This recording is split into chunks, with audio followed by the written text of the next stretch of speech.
Kayoko and Kayoko and I are here in Oakland, and Nick is on the East Coast. Where are you exactly? I usually live in Boston, but I'm currently in New York. So Okay, nice. Yes. So we're really excited to connect with Nick. We saw him actually. He was in the area last month, and so it was nice to be able to plan this event face to face and meet in person last month. It's so rare these days to do that, so it was a nice treat. So a little bit of Umami Mart news. We are opening our bar soon. So we're super excited about that. Stay tuned. We will announce it on Instagram. And of course, if you are subscribed to our newsletter, you will hear it first as well. And if you aren't subscribed to the newsletter, please let us know if you want to join, and we can put your email on there.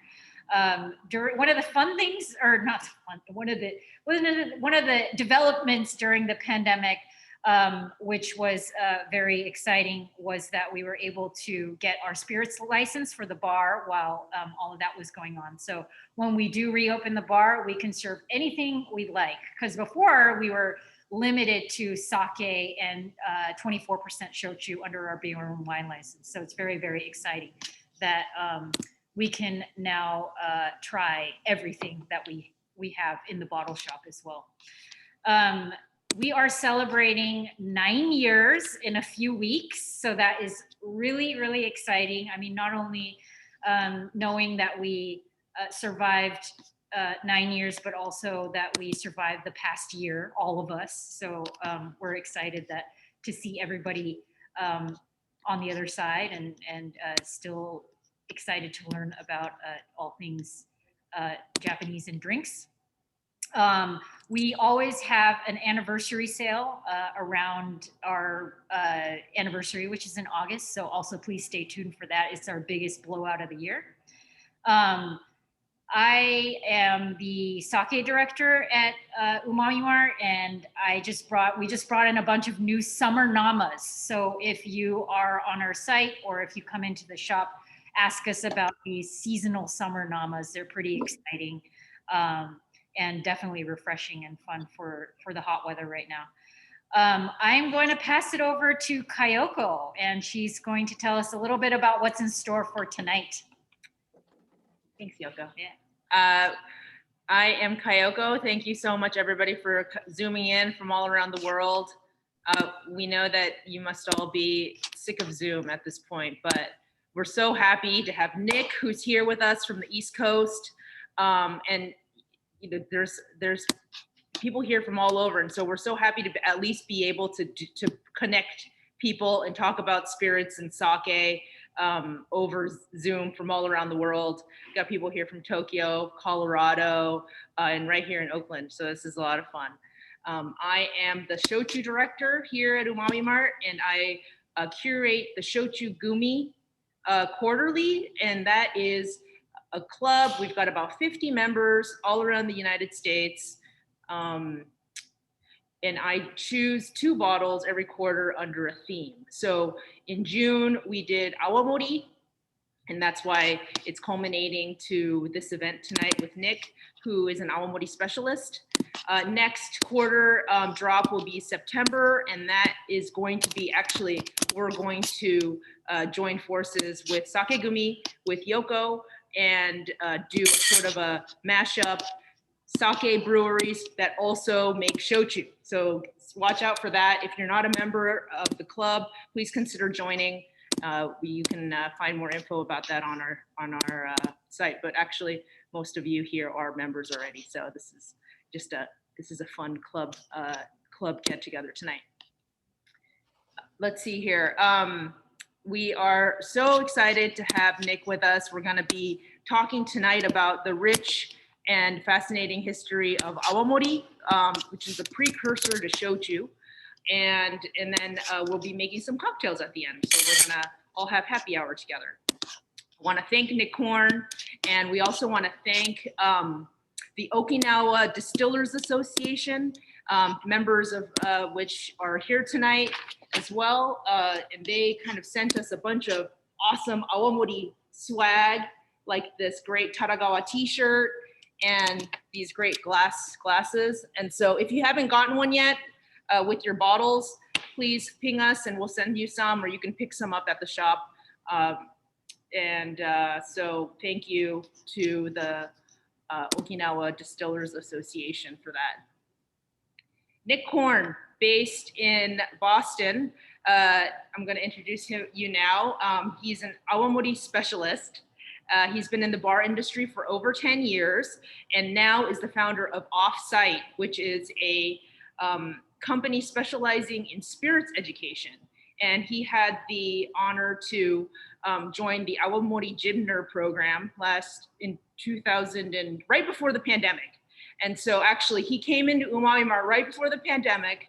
And I think that you came to our Den sake event and we kind of got to know each other there, and really awesome. You know, Nick kind of brought by all of these awamori that he got in Okinawa, and even daiyame, which is a really special awamori that is not available here in the States, and it kind of has a like a very elusive sort of story about that, and we're hopefully going to get that at some point. And yeah, like let's get this started. So Nick, please take it. Thank you. Arigato. Thank you for having me. This is awesome. I have been a huge fan of Umami Mart since for a long time, and it just so happens that when they moved stores, they moved within like 5 blocks of my brother's house. So it's very convenient when I'm in Oakland to swing by, and we got to know each other as they mentioned. So because we have this like really amazing small group, I wanted to just take 2 seconds to kind of introduce yourselves, if that's okay with everybody, and just say like your name and where you're zooming from. I think it would be rad to hear from you, and then you'll see my sort of teaching style, if you want to call it that, is kind of based on the Socratic method or discussion or whatever. I would much rather go down the rabbit holes of the things that make you excited and answer the questions that you have, as opposed to just talking at you for any amount of time about what I want to talk about. So I think that's really important. I want to just hear your voice and hear from you. You don't have to put your camera on if you don't want to, but I would love to just hear your name or names if there's multiples of you there.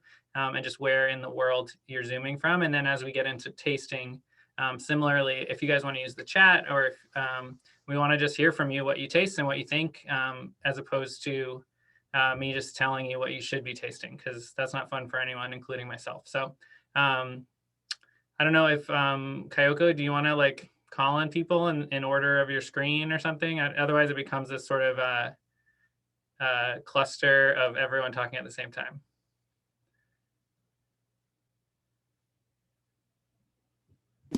Okay, sorry. Yeah, I think I'll start here. Christopher is the first one on my screen here, and he's calling in from Tokyo. So let's start with Christopher.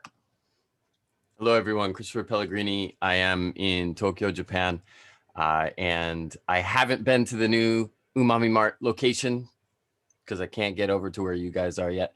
But I am coming back to the States. I have an a Japanese koji spirits export company in Fukuoka, Japan, called New York Wine Traders. And I have a Japanese spirits import company in New York called Honkaku. So I have many reasons to be in the States, and I will be so next month. Hope to meet some of you then. Thank you. Arthur, how about you? Thank you, Christopher.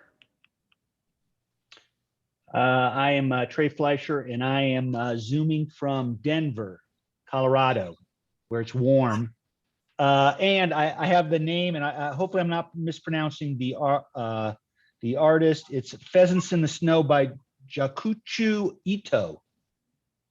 Thank you so much for answering my my question so quickly. It's amazing. I hope I can do the same for you. I hope so too. Thanks. Thanks, Trey. Aya-san from Tokyo.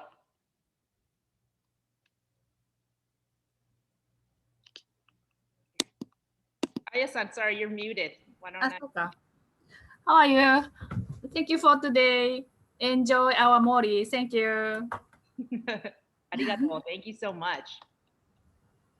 Thanks to Aya-san, we got these t-shirts, so thank you. Chie-san, new Sakegumi member, Shochu Gumi member. Please introduce yourself. Hi, my name is Chia, and this is Steve. We both live in Oakland here, and I guess our little history with shochu is when we visited Yakushima. How many years ago was that? Like, I don't know. Seems like ages ago, maybe 5-6 years ago, and had their mysterious shochu, which they claimed you can only get at this one ryokan, or maybe just on the island. And so, yeah, we're just pretty excited to be part of this group. Thank you. Fantastic. Thank you for joining. Peter, what's going on over there? Hey guys, I'm Peter. I'm over in San Francisco, so not far from Oakland. I joined Shochu Gumi when it started, so I think I was number 4 or 5. So Who's counting? Come on. I feel very special about it. We have to count. Someone's got it, right? Cool. Thanks for joining us, Peter. Yeah. Natsumi-san. Hi everyone, I'm in Oakland, Natsumi. I just discovered Shochu Gumi, even though I knew about Umami Mart for a while. So I am definitely considering to join, and I wasn't sure how you guys are handling during the pandemic, but this is really exciting that you're putting all this on Zoom, and I look forward to learn more about it. Thank you. Thanks for joining. Thank you for being here today. Ian, introduce yourself. Hi, everybody. I'm Ian. I'm here. Sorry, there's an echo because I am at the shop here at Umami Mart, and I help Kayoko and Yoko get new bottles for the shop, and I manage the shop here. So, and also am a member of Shochu Gumi, as it turns out. Number avid, one. Avid number 1, Ichiban, and avid Shochu and Awamori enthusiast. So Ian also wins shortest distance traveled for the Zoom. So nice job. All right. JC, you're next. All right. Hi, I'm JC. I'm in Oakland. I think I was an early member of Shochu Gumi, but I don't know the number. And I'm here with Jennifer and Laura, also in Oakland.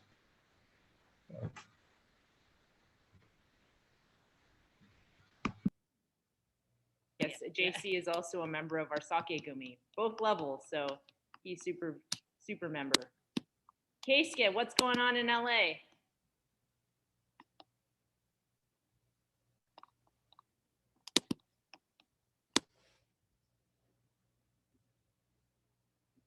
Keisuke, you're muted.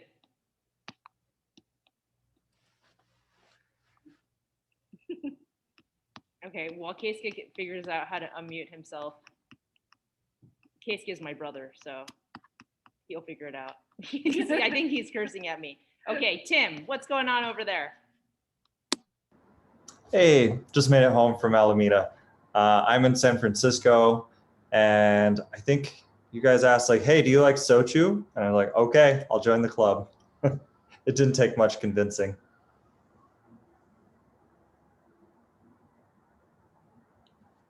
Oh man, it runs in the family. Yeah, now you're muted. Am I muted? Okay. Yeah, no, the Awamori family does not know how to mute and unmute here on Zoom. Keisuke, can you come back? All right, well. Okay, all right, let's go. Is there anyone else to introduce? Oh yeah. We can keep going. We gotta roll through. We gotta talk about Awamori. Jen, what's going on?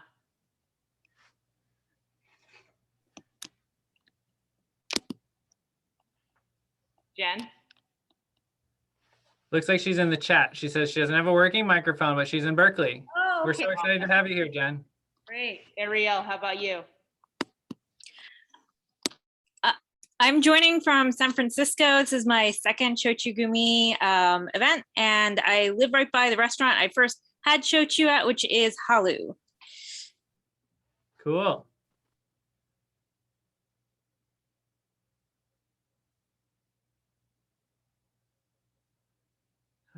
I think we're almost there. Ariel, it looks like, is someone we haven't heard from. Is that right? Or is that who we just heard from? I think that's just who spoke. The mysterious iPhone. Got it. Mitsuki-san, how you doing? Hi. Where are you in the world right now? Yeah. Are you in Tokyo? Yeah. Yes. Awesome. Thanks for joining. Yeah. Thank you. I think that's everybody, unless Kayoko, is there anybody we missed? Keisuke, you want to say hi? Yo, what up? I'm not a Shochu Gumi member yet, but I love shochu, and I drink Ichiko 20% every night. So I like to drink some newer stuff like Awamori. I didn't know this was a type of shochu. Cool. And you're in LA. I'm in Los Angeles. I'm gonna open up a business on Melrose and Fairfax soon called Yo Jimbo. It's gonna be a donburi house with sake and beer. We'll be there. Come check it out. August 11th, guys. Cool. Okay. Thank you. Thank you. That was the I most made it. exciting. The most exciting for last. We get your family and the announcement of a new opening. So I'm in. Thank you so much, everybody, for taking the time to introduce yourself. Like I said, just like throw a bunch of questions, come into the chat, or just like wave your hands or whatever. I want this to make sense for everybody that's here and for you to get out of it whatever it is that you want. Just as like a little kind of introduction to like me and what I really like, what I love about spirits is that I think spirits are like the doorway to like whatever it is that you're into. And so like it's an awesome sort of lens to look at the world. And if you're into like history or geography or science or like chemistry, homeopathy, like whatever it is that you're into, art, music, you can find a way in through spirits. And I think that's so fascinating and cool. And so as we talk, we'll sort of like touch on a few of those like offshoots or rabbit holes that some people might call distractions, but what I think is like actually the whole point of everything and all of this. And then, if there's questions you guys have later on, or I mentioned something that you want to know more about, you can look on the internet, or you can contact me or Kayoko or Yoko, and I'm happy to help out. But basically, I just think like, I'm just like jazzed about spirits in general. And so specifically, like, I've known about shochu for some amount of time, and I told Kayoko and Yoko this story, but basically like, I was very confused about the difference between shochu and soju, and it's very complicated and confusing. And I know that when I first tried Hankaku shochu, I was like, what's going on with this soju? It has like so much character and flavor, and it's like interesting instead of being like a totally refreshing light beverage that is very different. So that was like a aha moment that I thought was really fascinating to happen to me when I was just like drinking with some friends at a Korean restaurant. And I've gone down that rabbit hole of just being like, there's a whole nother world of these spirits that I just don't know about. And unfortunately, our world is, the spirit world is extremely Eurocentric. And I think it's awesome to kind of like play with that and say that there's all these amazing spirits being made all over the world, and that the sort of validity of the experience of other people who might just happen to not be like, estate distillers in France, it doesn't discount the fact that there's these fascinating, really amazing traditions. And so learning about Awamori has been so fascinating because it's like a whole nother layer of shochu that I didn't even know about, and sort of opened the door to all this additional history. So we'll kind of do like broad strokes about, it sounds like everyone sort of understands shochu in general, but we'll even cover that, and then kind of talk about why Awamori is a little bit different. We're gonna taste some stuff, then we're gonna make a cocktail. Hopefully you guys ask tons of questions. Like I said, this is like, whatever it is for you to be, to get your questions answered and to have a good time. So ultimately, in general, right, like shochu is a spirit that needs to be made from all kinds of different base spirit or base materials in different parts of Japan. And essentially, like in all spirits, you need to like start with sugar, right? Like we need to get to sugar at some point, and specifically like a sugary liquid, right? Like a kind of sludge or slurry. And so if you're making wine, for example, like if you crush grapes, you have a sugary liquid, right? Like they are ready to go sugary liquid that happens without really additional processing or things to have happen. If you're familiar with like whiskey and how whiskey's made, right? Like, cause you start with grains like are sweet, but they're not really sugary and they're definitely not a liquid, right? And so things have to happen to grain to get to that kind of sugary liquid part where then you can add yeast and yeast can turn into alcohol and flavor, right? And so for whiskey, as an example, like, you know, you got to malt grains and then you got to grind them and then you got to cook them. And then you end up in this area where you have like kind of oatmeal, which is a sugary liquid, right? And so what's so cool about shochu and awamori is that basically instead of using like malting, they're using koji, like, because the process of converting starches into sugar can be done in a ton of different ways. And so what's fascinating is like, if you think about like a single malt scotch that has like a smoky kind of character, that smokiness comes from the very beginning. It comes from the heating of the malt that like is before you malt it and grind it and cook it and ferment it and distill it and age it in barrels. Like the smoke comes at the very, very beginning of the process in that sort of Islay smoky Scotch whiskey world. And the same thing's true for shochu and awamori. The flavor that's imparted from the koji at the very start like persists and continues all the way through the process. And I think that's so fascinating because like what ties these spirits together in kind of a category obviously has to do with tradition and locality and all these other things. But at its heart, like the through line of the flavor is the koji, and it's so important. And I think it's so fascinating, and that within that world, there's all different koji that can be used, right? And I'm sure if you, especially those who are part of the sake gumi, you guys talk about koji and you know way more about koji than I do. So I'm not going to pretend to talk through that with you. But that's one thing, is that the koji is just a way to kind of convert those starches into sugar, and they impart all this amazing flavor. So there's a number of like kind of species of koji. Koji is a fungus, right? That just converts the rice starches into sugars. And essentially like if you go down that sort of, if you're in that very tiny circle of people who argue about like strains of bacteria at dinner parties, then like people will say that the black koji is the kind of the original koji from which all of these other koji come from. And that black koji, like probably some significant portion of it, or at least the black koji that then made its way to Japan and changed into other koji that became such a big part of the flavor of the food and beverage of Japan, came from Okinawa. Like that is where it came from. And again, getting into the history of Japan and the opening and the closing and the reopening of Japan, you know, the trade route of Okinawa has been this like intersection among all these different cultures with people coming from all over the world. I remember going through a history of Okinawa, and it's like, you know, they're invaded by the Chinese, then they're invaded by these, then they're invaded by that, and like they've been invaded and occupied by so many cultures over their history that they became this amazing melting pot of traditions, but also an opportunity to spread different traditions to other places. And so the tradition of koji making in Japan likely came through Okinawa, and likely that, and if you think about Japanese food, like how essential is koji to so many parts of what we think about with food and beverage in Japan. So I think that's really cool and fascinating. The other thing that's really interesting about the black koji specifically, and this is again, like we can kind of go how nerdy or not nerdy anyone wants to go, is that in the process of conversion, in addition to changing that starch into sugar, it's also generating tons of citric acid, right? And citric acid is really sour, tart.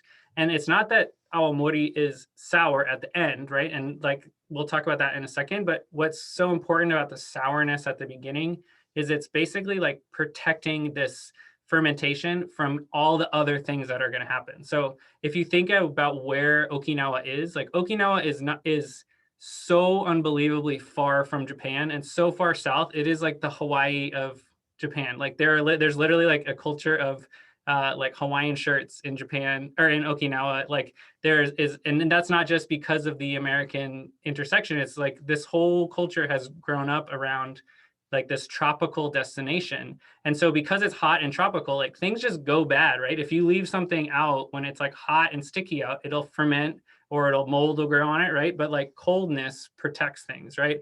And another thing that protects something is acidity. So if you think about when you're making like, you're canning tomatoes, you'll add acidity to prevent like botulism from coming in. There's all these like kind of traditions of acidulation that will protect from spoilage, right? That's why we make pickles, right? It takes something that like a cucumber is going to go bad in a week, but especially if you're in a hot tropical climate. But if you put it in a really acidic environment, it'll ferment and it will hold, and the acidity will prevent all the mold and bacteria and other kinds of growth. So what's so fascinating is that this black koji naturally creates the acidity, which naturally protects the ferment from everything else that would grow in it. And it allows this kind of singularity of flavor of the koji to come through from the early conversion and through the fermentation until we get to distillation. So I think that is like one really fascinating part of Awamori. The other part that like we can't overlook is that the base of shochu in general, from whichever shochu we're talking about, the material that they start with, right? If you go to like parts of Japan, you go to Kagoshima in the south of Kyushu, and like everyone, like an area famous for its potatoes, right? And so they make shochu from potatoes, and that is traditionally what happened. And the Japanese government has all sorts of protections to ensure like their agricultural policy is based around using the raw materials that grow in your prefecture, which is something that is like the opposite of our American agricultural like policy, which is like grow giant Monsanto corn. Like that is what you should be doing. And so it's like the opposite. It's like, no, be a small potato farmer, and we're going to incentivize people to use your potatoes, your neighbors. Like it's so much better and cheaper and more, it makes more sense for them to use base materials from their neighborhood. It's like and from their prefecture than to import them from elsewhere. And so as you travel through Japan, different shochu producers are using different base materials based on what comes from where they're from, right? So if you go to Kumamoto, they're making it from rice, right? I'm sure if you've gone to Umami Mart, they talk to you about Kakutu shochu, which another island group called the Umami Islands, where it's covered in sugarcane. And so, yeah, there's some black sugar. And so the sugarcane grows everywhere, right? And so it wouldn't make sense for them to make it from sweet potatoes, because you can't make sweet potatoes on an island, right? But sugarcane's growing everywhere. So that's the raw material, and that's what the spirit is made from. So it's this like awesome, like shochu is so pure in that way, because it really has like a sense of place that is tied to tradition and tied to the agriculture of the region. So if we take that all the way down to Okinawa, like what is the tradition of Okinawa? It's being a trade hub and being like, frankly, like invaded and occupied over and over again by all different cultures, right? And so like, it's not that they have this like inherent crop that identifies Okinawa. What does identify Okinawa is trade.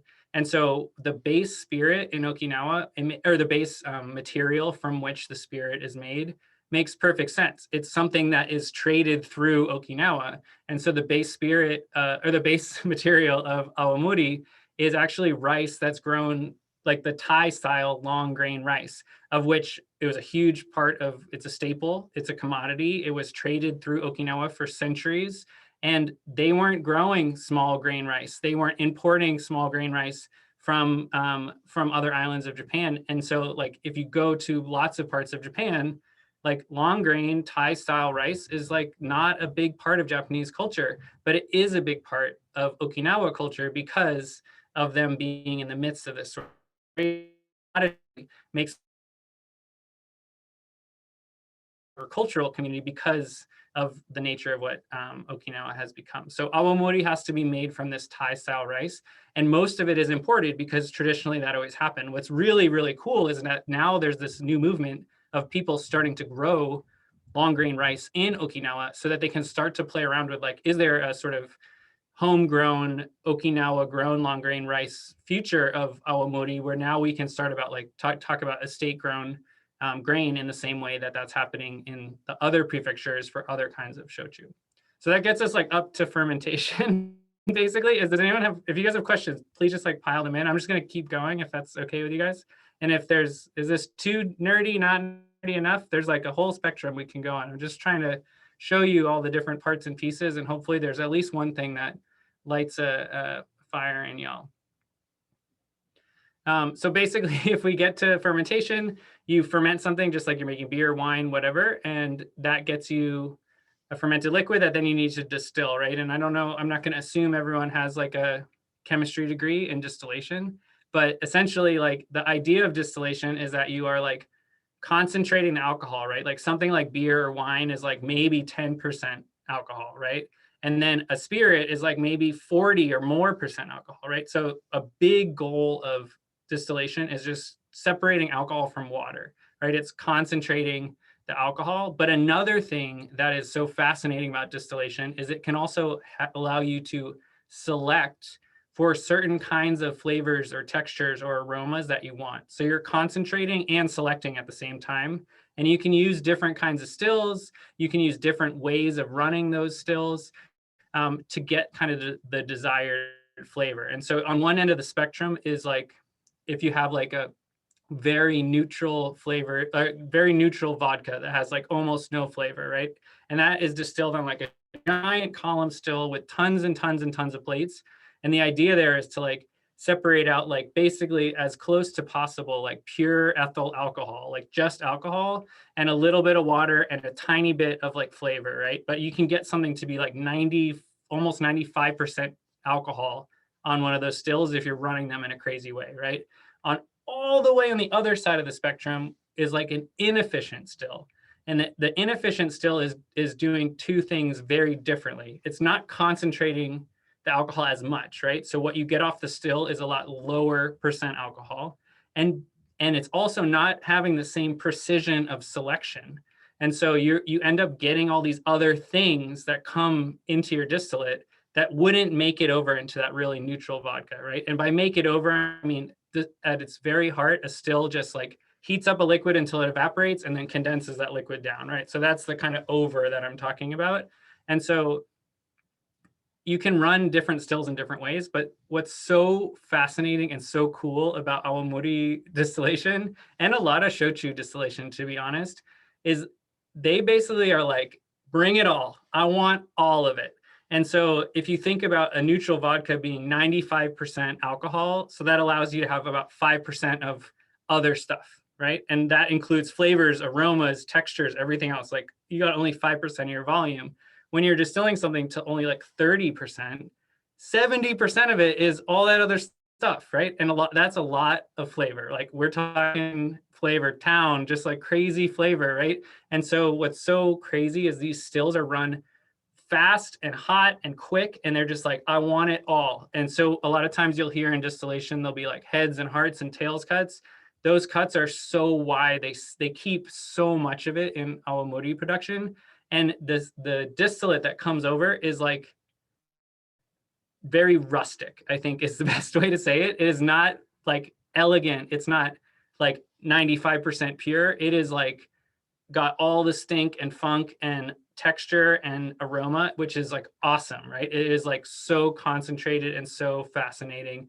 And it also has so much texture because a lot of these kind of like less volatile, or like some would say heavier oils have made it over there that would normally be distilled out in a more sort of efficient system. And so because of that, you end up with this distillate that like you can smell from across the room. It is like, it's a little rough. And like in some distillation practices, like it would be said like, this is not, it's not done in the way, like if you were a vodka maker, you're like, what are they doing? Like this is totally different. But what they're doing is trying to keep all of that fascinating flavor from the grain, from the yeast, and from the koji, so that when you end up with this like just flavor aroma bomb that then needs to kind of sit and rest. And that sitting and resting allows all of these volatiles to kind of come together to form larger compounds. Again, I don't know who's into chemistry, but you end up with this phenomenal texture because you have these long compounds that are forming over time. And the really volatile, stinky stuff will blow off. It'll actually turn into vapor and evaporate, or change and bond with other compounds. So you end up with this intensely aromatized flavor bomb textural compound that is just like the opposite of like a neutral flavorless. And I think that is like so cool. So then you have the spirit that you need to sit and rest, and some people will rest them in glass, in stainless, in concrete, or in clay. And personally, I think clay is like this, it's about to be like more and more of a thing. I think it's starting to happen in wine a lot, and you'll see producers who are doing like amphora aged wine. It's become kind of a trendy thing in natural wine, but it's based in deep tradition. Like clay has a lot of elements that are really fascinating and interesting in the same way that oak does. And so I just like love the fact that clay is like an essential piece of awamori production. And a lot of awamoris are clay aged for a significant amount of time. They use clay to serve. People have like clay kames, like pots in their own house that they age additional awamori in. Like they'll buy unaged awamori and age it in their house. If you have a kid, a lot of times people will give you a pot and have you fill it. And then when the kid turns 20, it'll be a huge party and you'll have this 20-year-old aged in clay awamori that is unique to your household, which like, what an unbelievable, fascinating tradition that is. Not to mention like, where does the clay come from? What does the clay impart? How many times has it been used, et cetera? And a lot of, with all of these kind of flavor and aroma compounds, with all of this kind of inefficiency that came into the spirit, it's closer to like wine than it is to vodka, in that there's all of these compounds that are still changing. So even when it gets bottled, there's still slow changes happening in the spirit. And so a lot of these producers will bottle and keep their awamori for sometimes years or decades before they sell them, in the same way people do that for kind of futures of, you know, Burgundy or whatever, you know, kind of premier cru wines that you're talking about. So that's like kind of the awamori production process in a nutshell. But hopefully like there's a lot more to go into. Does that sound generally okay? Do we have questions? Do we want to taste some of these? I think. I have a quick question. Oh, yeah. I know you all wanna just jump into tasting, but so the main tasting of awamori comes from clay. I mean, I understand that you say it's all mixed of everything, but So I would argue that like the main taste actually comes from the koji at the very beginning. Oh, okay. Right? And so it comes from the rice, that is the base. It comes from the koji converting the rice, and then some amount of this kind of fermentation that happens. So I think the clay is not all awamori are clay aged, and the clay really like changes it slowly over time. So I don't think it is ever like the primary. Clay is kind of like a barrel, if that makes sense. Like you still taste the flavor of the spirit, but then the clay imparts additional changes over time. Does that make sense? Yeah, but it's so distinct from you know, like the Japanese shochu, you know, it's, the taste is so strong. But anyway, Yeah, and I think it's a combination of a few things. I would say clay is like, of all the things that cause flavor, first of all, not all of them are clay aged, so it's that's not what ties them together. But even in a clay aged awamori, like I think a lot of the flavor is coming from the rice, from the koji, and from the fermentation, and then a lot of that is kept in there because of that like purposely inefficient distillation process. so basically different formula. Exactly. Then okay. And black koji is such an inherent part of what makes awamori awamori. Thank you. Yeah. And they use all different kinds of yeast too, which is cool, right? There's a real amazing experimentation with tons of yeast cultures that are, and yeast is generally like harvested from plants and specifically from fruits and flowers. So that's like how commercially available yeasts are usually originally collected, and then they're replicated.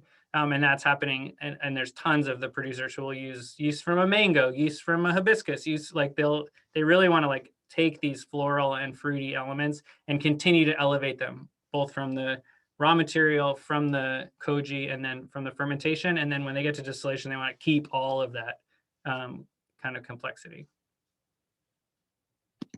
Awesome, thank you. That was very. Can I ask a question? Yeah. Yeah, about the rice. You said it was a long grain rice, like Thai style. And does that really changes the flavor from as of a short grain rice from any part of Japan, right? 100%. And so it changes it for a lot of reasons. Again, I'll kind of for to Yoko and Kayoko in terms of their expertise with like polishing and sake, but like if you think about like how important the polish of rice is for sake in terms of a percentage, and then imagine a rice that has so much more grain to it, has so much more starch around that center, it's like the opposite of polishing, right? Like it's adding all of this additional rice starch that then is accentuated by the black koji. So it's like imagine like the least polished, like a negatively polished rice, right? Like it's So for shochu or awamori, the rice is not polished. Or is it? It is polished, but in a it's starting with a giant grain, basically. And then if you go like to Kumamoto and they're making shochu with short grain rice, they're still definitely polishing it, and they're obsessive about what polishing level they'll use. And they are polishing to a small amount in awamori. It's mostly like to get the husk off essentially. And then they want to hold on to all of that rice, or as much of that rice starch as possible. Got it. Thank you. Awesome question. Can we taste? Let's do it. Can we taste first? I would say let's hold the chuko for last, and we can taste the other two if we want to. This one? Yeah. I don't know how many glasses folks have poured, but what I think is really cool about these, so the other thing that I wanted to just like talk a little bit about is the stills, is that some people choose to distill under vacuum pressure. And again, like, I don't know how long it's been since you took high school physics, but if you lower the pressure, you can get to a high, like basically a higher or similar like boiling amount with less energy added. And so essentially what you're doing by increasing the pressure is you can get this whole process to happen, this evaporation and then condensation at a much lower temperature because you've created a vacuum. And so if you think about like cooking something, right? Like you can use something that's much more delicate if you're just barely cooking it versus boiling the heck out of it, right? And so by using a vacuum, you can retain some of these like lighter, brighter, more kind of ethereal floral elements. And I'll say these distillers don't do that. Some awamori producers do, and a lot of shochu producers distill under vacuum, but these producers don't because they basically want all of that heavy, rich, intense things, right? So I think hopefully you're seeing a theme. Like if you want to have the most concentrated, aromatic, flavorful, textural spirit, they're making that decision all along the way and selecting for the thing that will be more intense. And that's sort of like the Okinawa way a little bit. Again, I haven't spent a huge amount of time there, but from my small interaction with folks in Okinawa, like they're very proud of who they are. They're very proud of their culture. The food is like flavorful and spicy and interesting and textural and in a way that is sort of like unapologetic and is decidedly like un-mainland Japanese. Like they are very much their own culture. And I think if you think about what they're doing here in distillation, it's similar. It's like big and bold and loud in a way that sometimes some of the other shochus that you'll have even from Kyushu will be so much more sort of elegant or restrained or whichever kind of adjectives you want to use without generalizing, you know, people from a region, but to just try to think about what all of these selection questions. What do you guys smell? What do you think?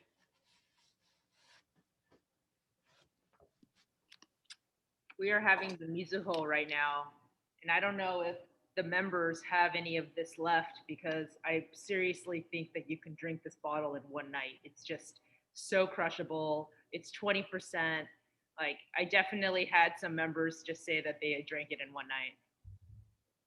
Yeah, you're like, this isn't sake, guys. Like, take it easy. No, but it's so easy. It's so good on the rocks. It's very tropical.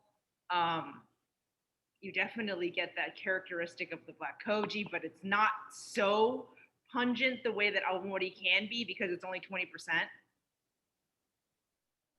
Yeah, I'm getting a little bit of like a grass jelly, like tapioca smell. Cool. And then I don't know who has the Taragawa, but if you do that similarly, like it's a very, very different spirit, but the like soul of it is similar in that it is unabashedly flavorful and textural and just like intensely aromatic in a really amazing way from a different producer select, using a different yeast, kind of selecting for different flavors. So it's like a similar method with a very different result, if that makes sense. And then do we want to make a drink before we get into, I feel like the Chuko is almost like the dessert of this, at least in my mind. But we can go in whichever order you want. Do you want to try the Chuko first, or do you want to make a cocktail? Let's drink the Chuko just because we're all just tasting, and then because the Chuko is definitely the most interesting. There was a little bit, it was very divided between our members of which one they liked, or if how they felt about the Chuko. It's made with mango yeast. Chuko Distillery was able to isolate mango yeast, which is creates a compound that's close to vanilla. So our bottle here is aged for 3 years. Nick, you've been to the distillery, Chuko. In clay, yeah. They also have they also make their own ceramics, and they have their own kiln there, which is super cool. And hopefully at some point we can carry some of those here at Umami Mart. Totally. So this Chuko is aged, Natsumi, this is aged in clay. And so it does pull in some of those changes over time. And Chuko is like very proud of their clay and their ceramics. I think this is as you sip on this Chuko, this is a good opportunity to just share a couple pictures really quick. I didn't want to like turn this into a PowerPoint presentation, but I do think that there's a few things that we can look at. So first off, like this is Okinawa. It is stunning and beautiful. Like this, it is the Hawaii of Japan. Like it is very beautiful. There's a lot of islands. Would recommend going there. This is the Mizuho Shujo. This is like where they make Mizuho. They're super nice. We had an unbelievable time there, and they were so like just like generous with their time. They also make Awamori vinegar there, which is like a health tonic in the same way there's like drinking vinegars, that people have. And then like famously, I guess, because Okinawa people are not scared of really spicy food, they also like basically pickle, I don't know if you can see this, but like what are essentially like Thai peppers or some kind of tiny bird peppers in Awamori vinegar. And they like, it's like, this is the salt and pepper of Okinawa. It's on every table. And I just like loaded up on it because it's amazing. But we tasted a bunch of their Awamori vinegars when we were there, which are like unalcoholic and just like super delicious and fascinating. This is their cooking of the rice, which is like these crazy, like slow turning bales that they steam their rice in, which I thought was like so fascinating. And then as we move into Chuko, it's like a totally different vibe there. It's a very sort of like artsy focused because they have this huge ceramic studio there, and their kames, their pots are just stunning and beautiful. And they have this like crazy firing process that creates these like flavors of orange and red in the clay, which I think is really cool and beautiful. And then they have kames everywhere, like literally just like stacked on every possible surface with just to the ceiling, because they're aging these for 5, 10, 15, 25 years, etc. There were supposedly kames that were hundreds of years old before the war. And then there are now, people who started making Awamori again in the 50s and have kames from that period of time. So, the long aging, the Awamori is about the long game for sure, especially in clay. And then here's like an example of the flare of the color. There's like this, I think I'm not a ceramicist, but there's mineral compounds in every clay. Every clay is different, and the mineral compounds and the firing process create this unbelievable color in a lot of the Chuko ceramics, which I like totally fell in love with. And then here is like a little kid basically like pretty unhappily posing next to a kame that supposedly his parents are going to age, in their home until this child turns 20. There's a lot of stories about like, getting to your 20th birthday and finding the kame empty. And, maybe that's because the clay took it, and maybe that's because, your parents were slowly dipping into it over the years. So the last kind of clay related picture is, this is a traditional service for the kusu. So the aged Awamori is called kusu. It's confusing because it's kind of spelled like koshu, but in Awamori dialect, it's pronounced kusu. And so the kusu traditionally is served in like literally the tiniest vessel you can think of. Like I've been a bartender for most of my life. I know about all kinds of beautiful glassware and shot glasses, but this is the new one for me. So like these are called Chubugawa, and like you can literally see like in my hand, it's like this holds like maybe half an ounce, like if you're lucky. And it's just they're like beautifully kind of shaped inside, and then it comes like you can fit half an ounce on this to the brim, and then it comes with this karakara. So they basically, if you're familiar with like a sherry wine service, and you have a Peroni, or even you know, some people drink kava out of Peronis, but like that long pour, or you know, Bass ciders and stuff, they want to kind of aerate it. So this kusu has been sitting in clay for sometimes decades, and the aeration and the clay vessel it's served in creates like more aroma, and so it's like part of the service. And they do this like crazy like long pour with like that creates like bubbles, which also is like kind of a tie to like the way, if you've been to parts of Mexico where like they're trying to create the perlas, the bubbles in like mezcals. I think there also is a clay tradition there. There also is this tradition of kind of using inefficient distilling practices to retain a lot of the flavor of your raw material. So there's all these kind of parallels to other distilling and to spirit traditions that I think is like really cool and fascinating. And this, I mean, Chuko in general, I think is like just so cool. And the kusus that we got to try from all the distilleries, like I just want to have more kusu in America because it creates this unbelievable texture sitting over time. And I think like, you know, I was drinking kusu and then like mezcal, and I think there's like a lot of similarities in terms of what you get at from having a really kind of complex, rustically distilled spirit that's allowed to sit.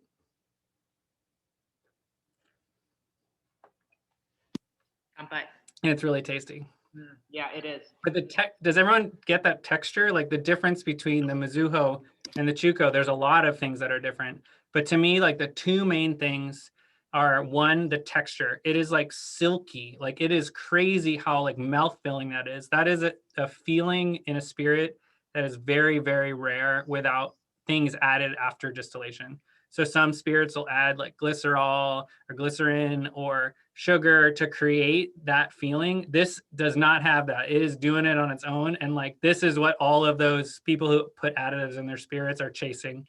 And it happens because of that super inefficient distillation process that allows a lot of those heavier, less volatile, oily compounds to be evaporated and condensed, and then a long aging process where it allows them to sort of stitch back together. What do you guys think? The kusu's rad, right? It's awesome. Yeah, I was gonna say I'm getting like saltwater taffy because you kind of get like that mouth feel, and it kind of hits like when I first took a sip, it was like salty, and then you kind of get like that mango-y vanilla hanging out at the end. So like, I don't know, it tastes like candy. Totally. So I'm going to take you one better, Peter. I'm going to say a word, and then you're not going to be able to taste the spirit the same way after I say it. But this is only 3 years aged, and it's amazing. But like there's 5, 10, 15, 25, like there's forever aged, well, up until the 50s, I guess. And then that's kind of where it drops off. But this is starting to go that direction. But one of the sort of flavors that's being chased in the Kusu Awamori tradition is called sodalan, which tastes like, to me, like maple or maple syrup. So if you think about like a real like Vermont maple syrup, not like breakfast flavored syrup that you have at a diner, think about like real maple syrup, like, and then taste this Kusu again. It's like, it is there. And it's not just the texture. There is that flavor, that sweetness that's there. It's not sugar, but it is a compound that is changing over time, with especially with clay aging, and that a lot of these aged awamoris are chasing that flavor as well. And it's there, and it's like, I don't know if you guys taste maple, but like once you taste it, you can't untaste it.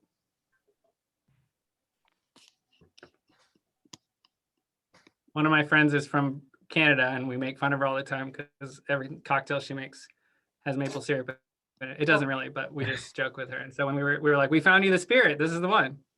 And Christopher says in Vermont, we get real maple syrup even at diners. And then Ian asks, are most Chuko expressions this level of crazy? This is like entry level. This is only 3-year. So like, again, like they get more complex and over time, and there's more time for these. It's like you are not in a barrel. So we're not talking about extracting barrel flavors and having it overcome the raw material or the spirit. It's in clay. It's this gentle aging process. And so like it gets more complex and more cray over time instead of less. And again, like there's definitely an arc in terms of that maple flavor, and some producers are really chasing it. And so depending on a lot of questions, like there's kind of a period of time where that can crescendo and then start to decline over time. And some producers will pick to bottle at that age because they really want the like total maple bomb. Yeah, exactly. Like Okinawa, I'm ready to go.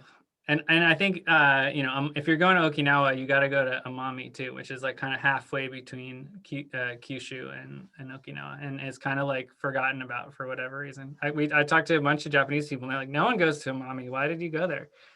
So I don't know. So that's the tasting. Does anyone have any other questions about this, or do you want to we can do a quick cocktail? It takes 2 seconds. Yeah, that's fun.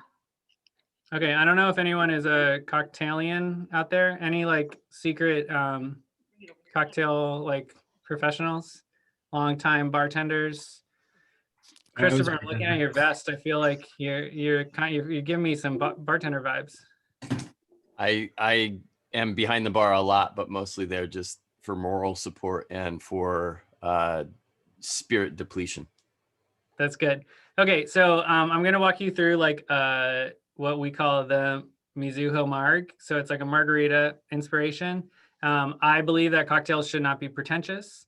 I think like cocktails should be accessible. Anyone should be able to make a good cocktail. You don't need like thousands of dollars of specialized bar equipment to make good cocktails. If you decide that you want cocktails and make cocktails, then you should buy good bar equipment because it's really fun and it's beautiful. And obviously Umami Mart stocks like the most beautiful bar stuff around. And drinking out of a beautiful glass like makes you feel special even if you're at home. So would recommend, but also if you don't happen to have the things, there's always other things to do. So hopefully you got like the ingredients ahead of time. If you didn't, we can resend them to you. You can do this in your own time. You don't need to follow along right now. But we're gonna make a drink and it takes a minute, maybe 2. It shouldn't be 20 ingredients. It shouldn't take you an hour to make a drink. Like just make a drink, drink it and enjoy it. So that's kind of my mentality. I'm just gonna grab some ice really quick. And then basically, so we have essentially 3-ish ingredients. So first up, we have simple syrup, which you hear about all the time. It's like everyone has like recipes for simple syrup. Don't make it complicated. It's simple syrup. It's just sugar and water. And I recommend just like measuring out in like whatever kind of shape thing you want, an equal, like an amount of sugar and then an equal amount of water, and then just put it in a jar, put the top on it. It can be however much you want, and then shake the crap out of it. And basically, if we're talking about chemistry, like all you're trying to do is get sugar to be a solution in water, right? And so you need to put energy into that process. You can do that by just shaking it for like 30 seconds, seriously. Or you can like get a pot wet, have to wash the dishes later, have to turn on, like use petrochemicals to make your thing hot. Like just shake it. It takes 2 seconds. Like it's easier anyway, and it makes less things dirty. That it kind of solves all the things of sustain. Not to mention it gives you like a chance to like practice your fancy cocktail shake because you're shaking a jar and all you're trying to do is get this sugar to dissolve in the water. And so once it dissolves, you should end up with like a sort of white-ish, I don't know if this is coming in focus, but like a little bit opaque, but no chunks, right? It should be clear. And when you're done shaking, there'll probably be some bubbles in it. So let it sit for a second and then it becomes clear like water, you're good. Your sugar's in solution. It makes the easiest thing ever. And no one wants a gritty cocktail. So that just scram with that, right? So basically what we're gonna do, we're gonna make these drinks, or I'm gonna make these drinks with you guys, but like you make this simple syrup, you put an ounce in, which is, if you have a fancy jigger, is to the top. If you don't have a fancy jigger, 1 ounce is 2 tablespoons. So hopefully you have a tablespoon measure at home. If you don't have a tablespoon measure, all these, like you can use you having something and then that same something again of lime juice and then 4 times that something of the spirit. So like use whatever it is that you can measure in that something. It can be a to-go ramekin. It can be this tiny adorable Chibagawa if you want to make a teeny cocktail. So just, this doesn't have to be brain science. So you put the simple syrup in there, then a whole lime, and cut, like, I would argue, like the wheel out of the middle of the lime. So you end up with 2 halves of a lime and then like the piece that fits right between the 2 halves. And why, you ask? Because garnish, we're fancy and we deserve our drinks to look fancy. So then you take your lime, and again, I would recommend using the measuring tool because limes are all different shapes and sizes. They come from different parts of the world, and ultimately they're going to taste a little different. So I have a lime juicer. If you don't have that, use a fork. If you don't have that, use your raw hand like a monster and just crush it. And again, the same volume of that you had, it's like somewhere between half and one whole lime, depending on the juiciness of your lime. If you don't have a lime, use a lemon. If you don't have a lemon, make a highball. Like, it's fine. Don't worry about it. It's going to be delicious. So that gives us those 2 ingredients. And then the like kind of original recipe is the Mizuho. So again, it's 4 ounces of Mizuho, which seems like a huge amount for a drink, but we're at home, so you don't have to make a tiny, tiny drink. So that's 2 times the big side of a jigger if you have that. That's 8 times a teaspoon if that's where you're, or sorry, 8 times a tablespoon if that's the direction you're going. And frankly, like, this is kind of a double, but also like it's a margarita and it's with a low alcohol base. So like, just do it. If you're modifying with the Taragawa, I would just recommend adding a tiny bit more sugar because the Taragawa has a little bit more spirit. And frankly, like, ironclad recipes are based around like consistent ingredients, and obviously the lime's going to change. So like, if you taste something and it tastes too tart, then add a little bit more sugar. Like, don't be scared to change the recipe for it to taste good. I am of the mind that like salt makes things taste better, especially margaritas. So if you want to get fancy with some Japanese salt, I know that Kyoko has some fancy salt. You can put a little bit in your sugar when you shake it. You can put a little bit in your tin when you shake it. You can shake really, wait, Peter's a secret scary bartender. I didn't realize that this was happening. Now I feel overdone. Simple syrup putting in. Sorry? Oh, how much simple syrup? So we're doing 1 ounce of simple syrup, 1 ounce of lime juice, and then 4 ounces of this spirit. So it's like if you were making it in half, it would be a 2 half, which is like kind of a standard build that people do, but like, let's get serious here. We're using a big glass. Then you can put it in like your super fancy 3-piece shaker. If you're like a Japanese fetishist, you can use a 2-piece shaker. You can use a pint glass and a tin. You can use a to-go soup container that you washed out. You can use a mason jar. Like, I've shaken in paint buckets. Like, you can do it. It doesn't matter. Just shake it. Zoom does like a super weird thing with shaking. So it might be totally silent when I shake, which is because of the noise canceling. It might be really loud. I don't know what's going to happen. So we're just going to try it out. We're going to shake it.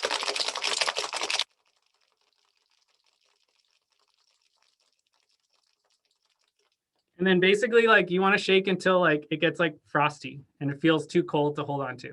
That's kind of because we're kind of at a low alcohol, you don't need to shake this too long. Like, we don't need to bring the alcohol down too much. We're really like trying to froth up the citrus and get all the ingredients combined. If you don't have a strainer or a 3-piece shaker, then like you can use your fingers or you can use a spoon. I've done way worse. So again, it's not supposed to be scary or big. And then you obviously want to garnish it. Grab like a tiny clothespin because that's what people do in bars. And then you have like this really frothy kind of opaque margarita. Look at that beautiful one that Kyoko made. Really good shaking going on. Look at this. I love it. That's beautiful. Let me tell you, that's really tasty.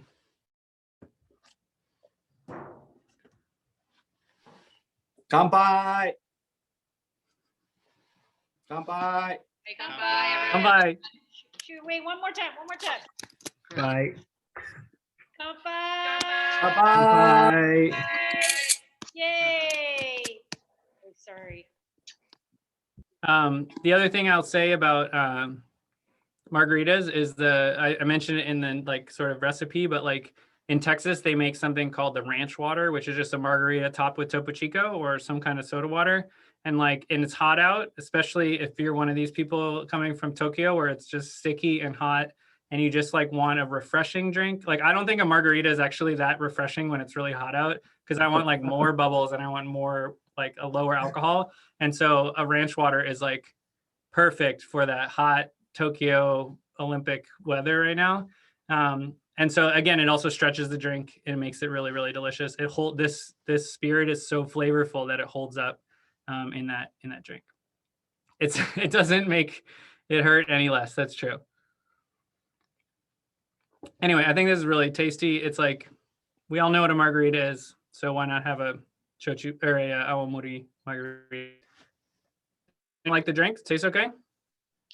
I'm doing a Chuko floater. Dang. Y'all are fancy. I mentioned a highball, but like that's kind of, the culture of drinking a lot in Japan. And so the idea is like the highball and even awamori, like the water blend, is really like about getting to that kind of sweet spot of the like 15 to 20% alcohol that we all love for wine, that we love for highballs. Like, there's a reason why all across the world, everyone sort of settled on that same like 5% sweet spot, because that's what goes with food, right? And so I really have a problem with people like pairing straight spirits with food, because like they're just a disconnect. It's like the concentration of the alcohol is just too much. And so like, I love straight spirits and I love spirits, but like, if you're going to have food, bring the alcohol level down. And like, I've talked at length with bartenders, including in Ogi, about like, okay, well, if this is 40% and I'm adding 60% water, that'll get us to this, and they're really aiming for that target sweet spot. Some will like add the water ahead of time and have it all chilled in a fridge. Some of them will add soda water, but they'll measure it. And so they'll create this kind of sweet spot dilution. And even a lot of the distillers are doing that too, where they're diluting their spirit to a specific service strength that either is good on its own or is good with an equal part of a dilution to get you right to that sweet spot. Chuko floater. All right. Never have I ever. This seems like sacrilegious, but I'm in for it.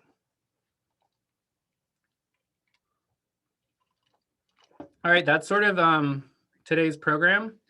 If anyone has any questions, I have like one more piece of business, but I want to take a second. Does anyone have any questions about what we've talked about so far? Just wanted to find out what the Chuko floater was. So, Chia, you got this bottle today? And then you just pour maybe an ounce of it on top of your margarita. Yes.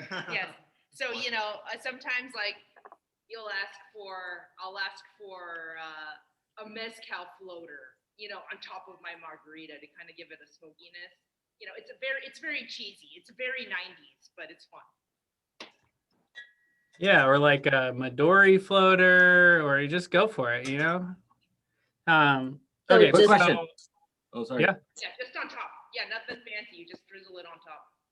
What is the difference between shoju and shochu? Why does the bottle sometimes say shoju and then sometimes say shochu, SH or SOJU, Yeah, so there's like, that is again like a whole nother hour of conversation in their own right. Okay. But like the long story short is that they're two different spirits from two different countries, right? So soju with the SOJU is Correct. technically a spirit from Korea. It's technically like basically vodka. It's distilled to very high percentage. Uh-huh. And then shochu is like a spirit from Japan, of which there's two kind of branching sides. There's one side of shochu that's kind of industrial, that's actually quite similar to soju, and then it's distilled to quite a high percentage and then added water back. And then the other branch that is what we're tasting, and mostly what Umami Mart carries, is the Hankaku shoju, which is sort of like the artisanal shochu that is distilled in the way we talked about. retaining It a still little. says shoju or So but this to- is like a high alcohol content, so it becomes a soju or So soju, like because of a like legal loophole basically in America, like specifically in California, I believe, like Koreans have a certain amount of legislative pull in the state of California, and we're able to sort of get a piece where like in a beer and wine only establishment they could serve soju, and the Japanese producers, being really smart, sort of piggybacked on that loophole and mislabeled intentionally their spirit in order for it to fall into that label, which then allowed even more confusion between two very similar words. And now that we're drinking a Hankaku shochu that says soju on the label, everyone's completely confused. So got it. That sounds awesome. Like they're smart. They played around the situation and the problem. So the good news is Awamori is not a Korean spirit, so it's going it has its own thing going. That's a great question. Cool. So the last thing I'll say is that I have a little a tiny survey that it's 10 questions. It takes less than 1 minute. And I would love for you guys to fill it out. Basically, I just try to be better and better every day. And part of that is just understanding how I did and how I could do better. So I just put the link in the chat. And basically, we have a prize for someone who completes the survey, because I'll get your email at the very end if you want a prize. And I'll send you to your home or to wherever P.O. box you want to give me 2 books, not 1, but 2 books. One of them is, I don't know if you're familiar with this unbelievable double-sided zine, which on one side says Shochu Talk and on the other says Sake Talk. It features some very familiar faces that you may recognize. It's really rad. It's an unbelievable resource, and it's like a way simpler explanation of the complicated and rambling things that I said today. Would recommend. And then the second book is this book called How to Cocktail. I'm not presuming that you guys want to make cocktails at home, but if you do, this book I think does a really good job of sort of explaining some simple cocktail recipes. There's a huge section in the back of like how to make different ingredients at home. Like if you want to have a tea liqueur or like make your own vermouth, et cetera, et cetera. It has a correct, very simple recipe for simple syrup that doesn't involve adding heat or using a pan.